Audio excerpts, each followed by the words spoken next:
Welcome back to my channel মিনতির kitchen creation নতুন রেসিপিতে সবাইকে স্বাগত জানাই। প্রতিদিনের মতো আজকে আবারও একটি নতুন ভিডিও নিয়ে চলে এসেছি। তার জন্য আমি এখানে এই যে আলু নিয়েছি, এই আলুকে ছাড়িয়ে পরিষ্কার করে সেদ্ধ করে নিয়েছি। এবার এগুলোকে আমি ভেতরটাকে ফাঁকা করে নেব, মানে এরকম কুড়ে কুড়ে ভেতরটাকে ফাঁকা করে নেব। দেখুন কিভাবে কুড়ি ছুরি দিয়ে ঘুরিয়ে ঘুরিয়ে ঘুরিয়ে ঘুরিয়ে আমি ভেতরটাকে ফাঁকা করে নেব। দেখুন বন্ধুরা, একদম আস্তে আস্তে ধীরে সুস্থে ছুরিটাকে ঘোরাতে হবে, নাহলে আলুটা ভেঙে যাবে। যেহেতু সেদ্ধ করা আলু, তাই একদম ধীরে সুস্থে ছুরিটা ঘুরিয়ে ঘুরিয়ে ভেতরটাকে ফাঁকা করে নিতে হবে। ঠিক আছে, এই দেখুন কত সুন্দরভাবে আমি একটা করে নিয়েছি, ভেতরটা ফাঁকা করে নিয়েছি, দেখতেই পাচ্ছেন। আবারও একটা দেখাচ্ছি, দেখুন কাঁটা চামচ দিয়ে এইভাবে ঘুরিয়ে ঘুরিয়ে কত সুন্দর হচ্ছে। দেখুন এই যে ফাঁকা করে নিয়েছি, দেখুন কত সুন্দর হয়েছে কাঁটা চামচে। এইভাবে আমি সবগুলো আলু ফাঁকা করে নেব, ভেতরটাকে ফাঁকা করে নেব। দেখুন বন্ধুরা, সবগুলো আলু আমি চামচ দিয়ে ঘুরিয়ে ঘুরিয়ে এরকম ফাঁকা করে নিয়েছি। ঠিক আছে, এবার কড়াই বসিয়ে দিয়েছি, দিয়ে দেবো তেল, সাদা তেল। তেলটা গরম হয়ে গেছে, আলুটা দিয়ে দিয়েছি। এবার দিয়ে দেবো নুন। এই নুন দিয়ে আলুটাকে আমি ভালো করে নাড়াচাড়া করে ভাজা ভাজা করে নেব। যেহেতু সেদ্ধ করা আলু, তাই বেশি ভাজার দরকার নেই, এমনি একটু নাড়াচাড়া করে লাল লাল করে নিলেই হলো। হয়ে গেছে, এবার আমি তুলে নেব আলুগুলোকে।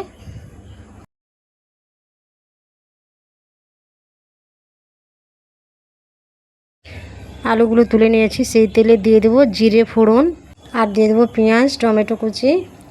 এগুলোকে আমি ভালো করে নাড়াচাড়া করে নেব। এবার নুন দেব, যাতে টমেটোগুলো তাড়াতাড়ি গলে যায়। এবার দিয়ে দেবো বাদাম, চিনি বাদাম, যেগুলো আমরা খাই, সেই বাদামগুলো দিয়ে দিলাম।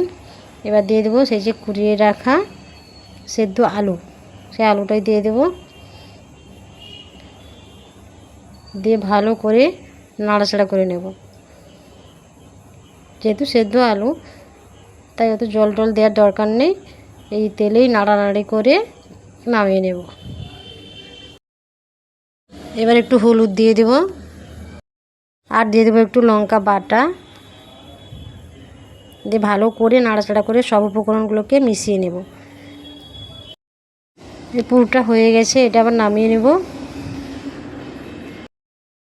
এবার আমি একটা মিক্সি জার নিয়েছি, সেই জারের মধ্যে দিয়ে দেবো কাঁচা লঙ্কা আর একটুখানি আদা, আর দিয়ে দেব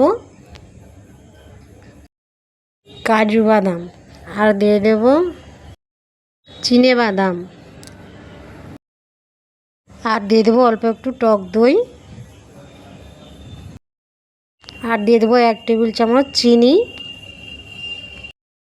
এবার এগুলোকে ভালো করে মিক্সিতে ঘুরিয়ে নেব একবার। এই যে ঘোরানো হয়ে গেছে, পেস্ট হয়ে গেছে, দেখুন এইভাবে করে নিয়েছি। এবার সেই আলুগুলোর মধ্যে আমি পুরটাকে ভরে নেব। পুরটা তো গরম, তাই হাত দেওয়া যাচ্ছে না, তাই আমি চামচ দিয়ে অল্প অল্প করে ভরে নিচ্ছি। আপনারা হাত দিয়েও ভরতে পারেন ঠান্ডা হলে। এরকম করে আমি সবগুলো ভরে নেব। এই চামচ দিয়ে সবগুলো আমি পুরটাকে আলুর মধ্যে ভরে নেব। ঠিক আছে, এই দেখুন বন্ধুরা, সবগুলো আলুর মধ্যে আমি পুর ভরে নিয়েছি। আবারও কড়াই বসিয়ে দিয়েছি, কড়ার মধ্যে দিয়ে আমি কড়াই বসিয়ে তেজপাতা, এলাচ ফোড়ন দিয়ে সেই যে পেস্টটা বানিয়েছিলাম ওইটা দিয়ে দিয়েছি। অফ ক্যামেরা হয়ে গেছে বন্ধুরা, বুঝে নেবেন।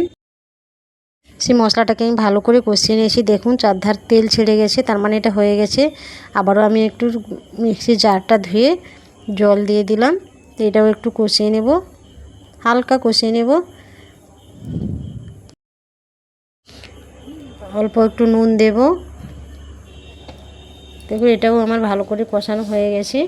এবার দিয়ে দেব দুধ, আমি 1 বাটি মতো দুধ দেব। দেখুন দুধটা দিয়ে আমি আবারও নাড়াচাড়া করে ভালো করে মিশিয়ে নেব।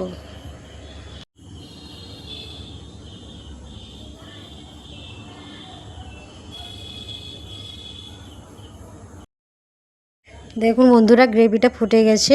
এবার এই পুর ভরা আলুগুলো দিয়ে দেব এক এক করে।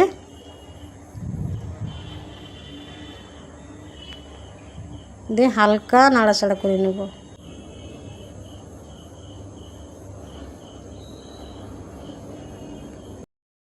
এই রেসিপিটা যদি আপনাদের ভালো লেগে থাকে তাহলে লাইক, শেয়ার, কমেন্ট ও নতুন বন্ধুরা সাবস্ক্রাইব করে আমার চ্যানেলটির পাশে থাকবেন। এই দেখুন বন্ধুরা, আমার রান্নাটা হয়ে গেছে। কথা বলতে বলতে আমার রান্নাটা হয়ে গেছে। এটা আমার নামিয়ে নেব। এই যে দেখুন বন্ধুরা, নামিয়ে নিয়েছি। হয়ে গেছে আমার ট্রাপ পটেটো। এই রেসিপিটা আপনারা অবশ্যই বাড়িতে ট্রাই করবেন।